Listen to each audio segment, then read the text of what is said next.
70 ఏళ్ల బ్రిటిష్ పాలన నుండి మన దేశానికి విముక్తి తెచ్చిన గాంధీజీ, భగత్ సింగ్, నేతాజీ లాంటి వారిని మనం ప్రతి సంవత్సరం స్వాతంత్ర దినోత్సవం రోజు గుర్తు చేసుకుంటూ ఉంటాం. కానీ ఇది మనకి మొదటి స్వాతంత్రం కాదు, రెండవది. తెల్లవాడి కన్నా ముందే 300 ఏళ్లు మొఘలులు అనే మృగాలు మన దేశాన్ని ఆక్రమించారు. ప్రపంచంలోనే అతిపెద్ద ముస్లిం దేశంగా మన దేశాన్ని మార్చాలన్నదే వీరి కోరిక. అయితే మహారాణా ప్రతాప్, పృథ్వీరాజ్ చౌహాన్, ఛత్రపతి శివాజీ, సంభాజీ లాంటి గొప్ప చక్రవర్తులు వారి ప్రాణాలను కూడా లెక్క చేయకుండా ఈ రాక్షసులతో పోరాడి వారిని మన దేశం నుండి తరిమి కొట్టారు. అయితే ఒకవేళ వీరెవ్వరూ మొఘలులతో పోరాడకుండా ఉండుంటే అసలు మన దేశంలో హిందువుల పరిస్థితి ఎలా ఉండేది? అప్పట్లో హిందువులకు విధించే శిక్షలు ఎలా ఉండేవి? పెన్ను పట్టుకునే పిల్లాడు కూడా గన్ను పట్టుకుని తిరిగేవాడా? భారతదేశం మరో ఆఫ్ఘనిస్తాన్ అయి ఉండేదా అనే విషయాలను ఈ వీడియోలో తెలుసుకుందాం. వీడియో చాలా ఇంట్రెస్టింగ్గా ఉండబోతుంది. సో వీడియోని ఎక్కడా స్కిప్ చేయకుండా చివరి వరకు చూడండి. ఎన్నో రకాల మతాలకు, జాతులకు, సంస్కృతి సాంప్రదాయాలకు భారతదేశం పుట్టినిల్లు. గొప్ప గొప్ప చారిత్రాత్మక కట్టడాలకు, వేల సంవత్సరాల కింద నిర్మించబడిన దేవాలయాలకు మన దేశం ప్రసిద్ధి. ఇలాంటి మన దేశాన్ని బ్రిటిష్ వారు దాదాపు 100 సంవత్సరాలు పాలించి మన దేశ సంపదను మొత్తం దోచుకొని మన వ్యవస్థను నాశనం చేశారు. అయితే వీరికన్నా ముందు మొఘలులు మన దేశం మీద దండయాత్ర చేసి 300 ఏళ్లు మనల్ని పరిపాలించారు. వీరిలో బాబర్, అక్బర్, షాజహాన్, ఔరంగజేబు వంటి వారి గురించి మనం వినే ఉంటాం. వీరి రాక్షస పాలనలో దేశం అల్లాడిపోయింది. ప్రజలు వీరి దౌర్జన్యాలని, దుర్మార్గాలను ఎదిరించలేక బానిసలుగా బతికేవారు. వీరు హిందువులందరినీ మతం మారాలని భయపెట్టేవారు. కొందరు మతం మారని వారికి జిజియా అనే పన్ను విధిస్తే మరికొందరు మాత్రం మరణశిక్షను విధించారు. అలా చనిపోయిన వారి ఇంట్లో స్త్రీలను బలవంతంగా తమ ముస్లిం సైనికులకు ఇచ్చి పెళ్లి చేసి వారిని మతం మార్చేవారు. దానికి కారణం ప్రపంచం అంతా కేవలం వారి మతం మాత్రమే ఉండాలనుకోవటం. మన దేశంలో ఎక్కువగా అందరూ ఆధారపడేదే వ్యవసాయం మీద. కానీ ఈ రాజులు ఆ వ్యవసాయం మీద కూడా 33% నుండి 50% వరకు పన్ను కట్టించుకునేవారు. అలాగే దేవాలయాలకు వెళ్లే వారి నుండి కూడా పన్ను కట్టించుకునేవారు. ప్రజలు ఏ చిన్న వ్యాపారం చేయాలన్నా సరే వీరికి ఏదో రకంగా పన్ను చెల్లించాల్సిందే. అలాగే ఎంతోమంది ప్రజలను దారుణంగా హింసించిన జమీందారీ వ్యవస్థను కూడా ప్రవేశపెట్టింది వీరు.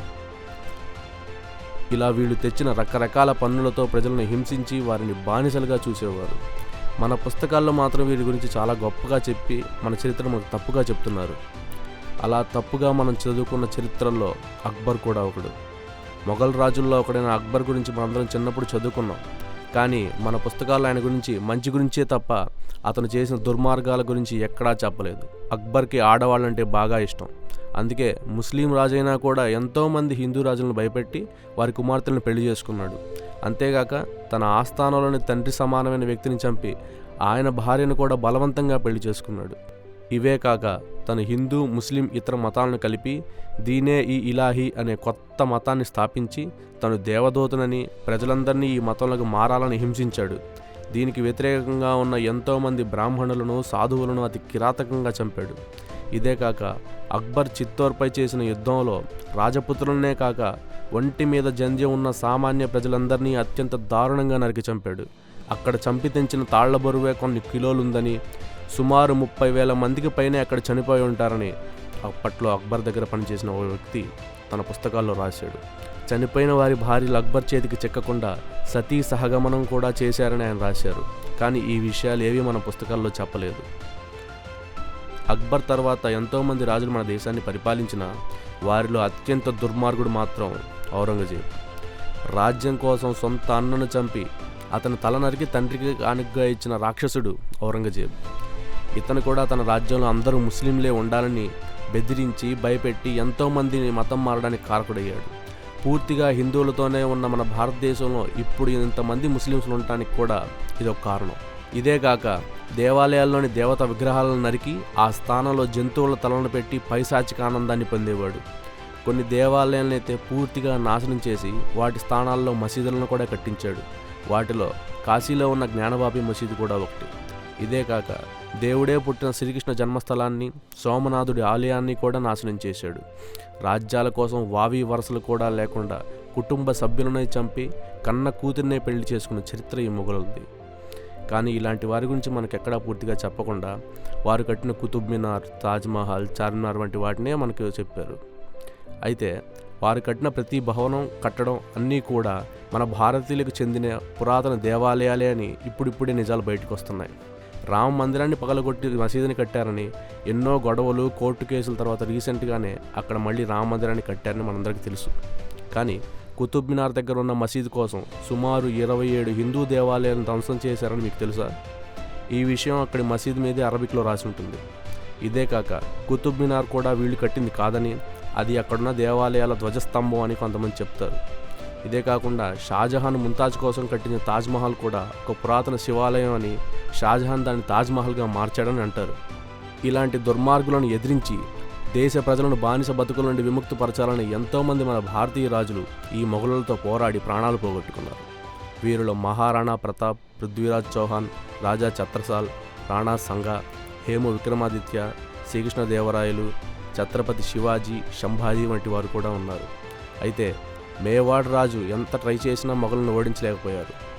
ఇక పృథ్వీరాజ్ చౌహాన్, సంభాజీలతో ఈ మొఘలులు పోరాడి గెలవలేక దొంగ దెబ్బతీసి వీరిని ఖైదు చేసి శరీరం నుండి చర్మాన్ని చీల్చి, కళ్ళు పీకేసి, నాలుక కోసేసి, చివరికి తలలు నరికి వాటిని తమ రాజ్యాల్లో వేలాడదీశారు.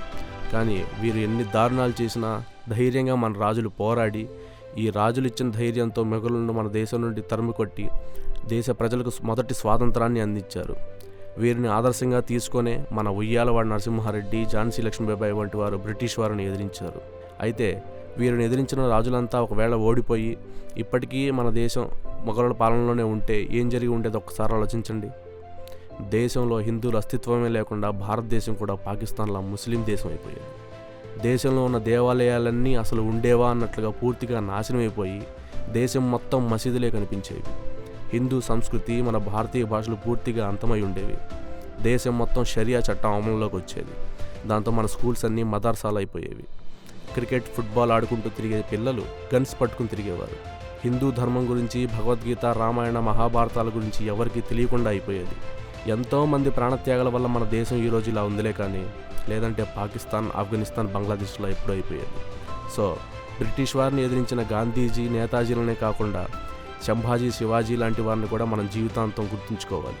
సో చూశారు కదా ఫ్రెండ్స్, ఈ వీడియో కనుక మీకు నచ్చినట్లయితే వీడియోని లైక్ చేసి మా ఛానల్ సబ్స్క్రైబ్ చేసుకోండి.